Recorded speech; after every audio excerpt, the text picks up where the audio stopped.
Hello, hello. Let's keep rolling. Week 2, number 12, maximum subarray. Says this is a dynamic programming problem. Let's see if we can figure that out. This will be our first dynamic programming problem, I think so, in the series, or one of the first. Number 53, maximum subarray. Given an integer array nums, find the subarray with the largest sum and return its sum. Okay, so the nums here, -2, 1, -3, on and on. The subarray, so it's a continuous subarray, contiguous, right? That's something important to note. So imagine you had an array and it had numbers in it, and what we're looking for is the subarray, which would be a smaller version of the array. Let's say this one. Go ahead and I'll update that color. Where this is the maximum sum. It's not in the title, but it's the maximum sum, right? So imagine if this was a 10 and this was a 20 and the sum became 30, right? And that's because maybe the other numbers are negative. So this one could be a negative 100. You don't want to include a negative 100 in there, right? And this one could be negative 50, right? You don't want to include a negative 50 in there, so I'm not going to include that. And this one, well, this last one, it might actually be a positive number, but maybe it's not worth it to go all the way over, to that edge, right? So, let's imagine 50 is a bad one. Let's say this was negative 20, and this number here was 19, positive 19. So here, would you want to increase your subarray to include this negative 20? Well, only if it was worth reaching over to this one, right? This positive 19. So positive 19 would not be worth it, because if you added these two together, this would be negative 1. So the inclusion of these two isn't worth it. When does it become worth it? Well, if this was a positive 20, I guess we'd be indifferent, right? This would be plus 0. If this was a positive 21, this would end up being plus 1. So it would be worth it, right? So in that case, we would want to include that in our subarray.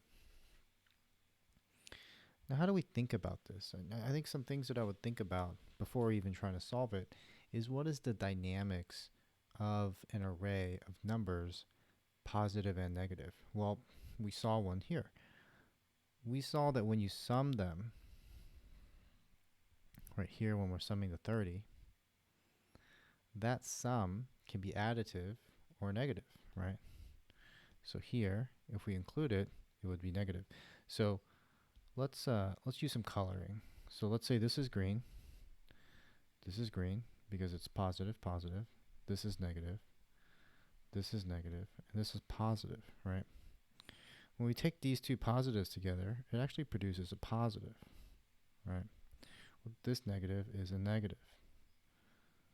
Now, when we combine these two, it could be a positive or a negative. If it's positive 21 and negative 20, this actually also becomes a positive, right? And as long as it's positive, we actually want to put these together, right? These two will definitely be positive. So when you think about it, any array that we have with any numbers that are in there are going to be this type of case. And let me just use their example. -2,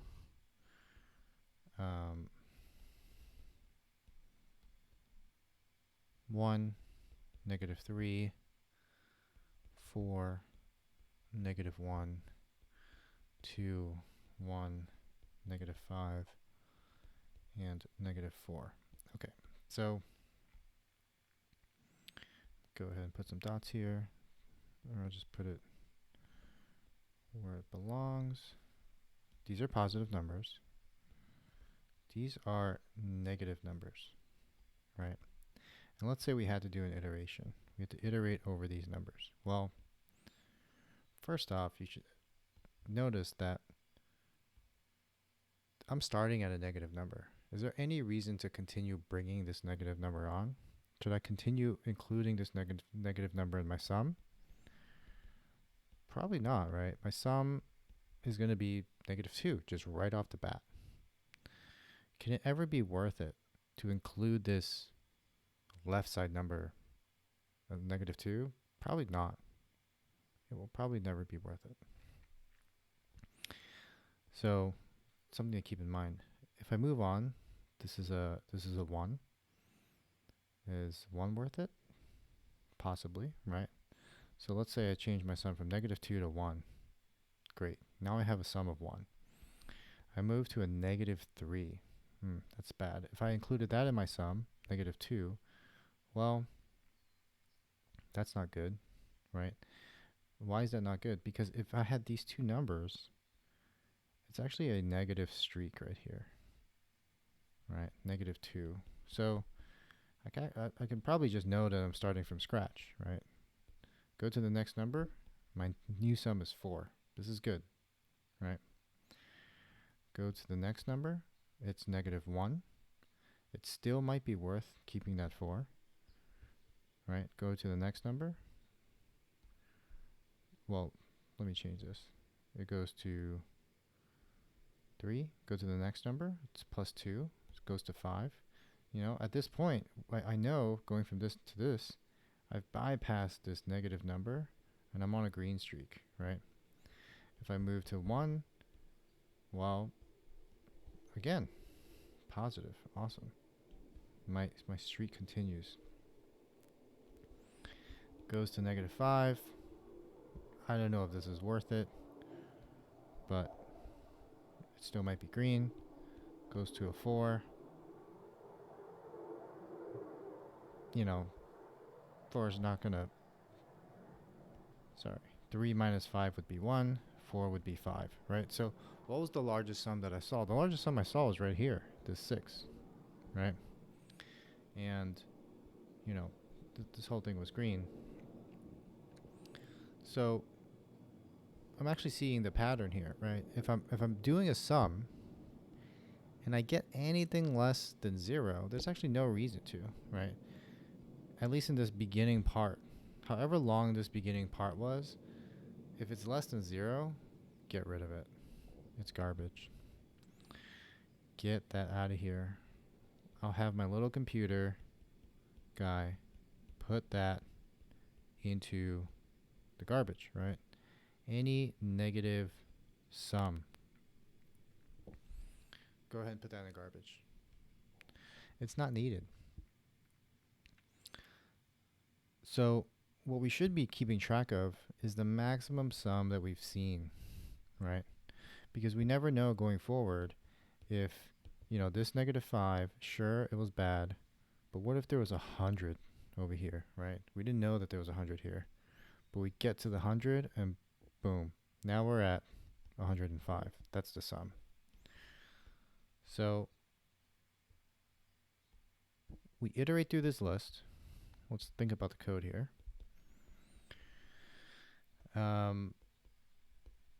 We iterate through this list, and we probably want to keep a current sum and a max sum, right? So max seen, I guess, or max sum, and then a current sum. The max seen, let's go ahead and start that at -infinity. Current sum is 0.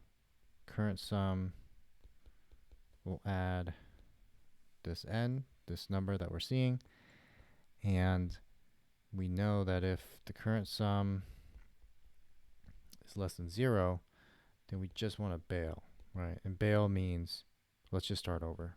Current sum equals 0. Let's just completely bail. And we keep going. Forgot to update here. We can update max seen. Like when you're, you know, here, when we're iterating, max scene is going to be 6, right? We're going to save that in memory somewhere. And I think that's it, right? You have a memory, right? So let's do a little computer guy. You have a memory.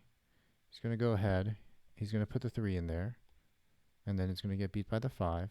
And then that's going to get beat by the 6. And then the 6 is never going to get beat, right? This little computer's memory is always going to have the 6. If we ever get to the 100, then yeah, it can go to the 105.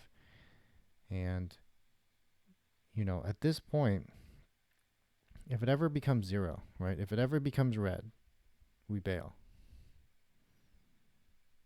It makes sense to bail.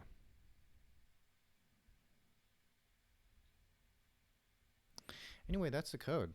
It seems like. I haven't tried writing it down yet, but let's basically let's code our exact diagram. How do I give some room here?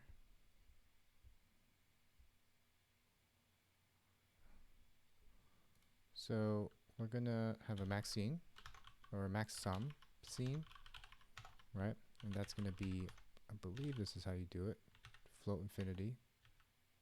I believe infinity needs to be a string in Python. The current sum is 0. And then for n and nums, the current sum plus equals n. And then we update it, right? So max sum scene will be the max of the existing max sum scene. And then this current sum that we just created.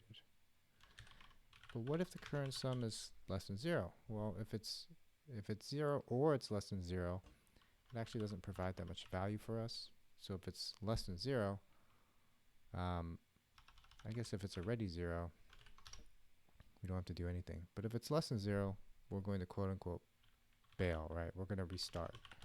We're going to, you know, look at something like this 2 and say, no, we don't need this 2, right? And if this was a -1, we wouldn't need this -1. If this is -3, we don't need this -3. This is a +4, right? But if there was a -100 here, it would make this negative. And we wouldn't need this 4 either, right? So that leading negative kind of prefix to the array, we don't need to consider, because this is, the question is allowing us to close the scope of the array. This is a subarray. All right, so cur sum, I'll go ahead and set that to 0, and that's the resetting of it. And what is the maximum? The maximum is the max sum scene. Let's do a double check to make sure we have all of our colons.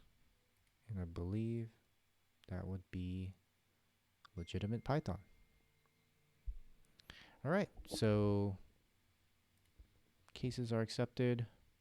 Sounds good. What's important is that you understand how to break this down in that diagram format, because when you're given any problem, any set of positive and negative numbers, you need to know the relations to build upon. You know, like what if somebody made a tweak to this problem? We'd want to build upon it. Great. So we have runtime of x and memory of. I'm surprised I did so much better on memory, because I don't. So runtime would be O of n, right? We're going through every number. Memory is constant. We only need to keep 2 variables: current sum, max sum scene. And I don't see how anybody would use more than these, but maybe there's a way to use more memory and less runtime. Anyway, what I was saying about the diagram, always start with the diagram when you're practicing, because you can't expect these questions. There may be a question where this is maybe the product, right? I guess if it was a product, you know, see, the product could be super different, right?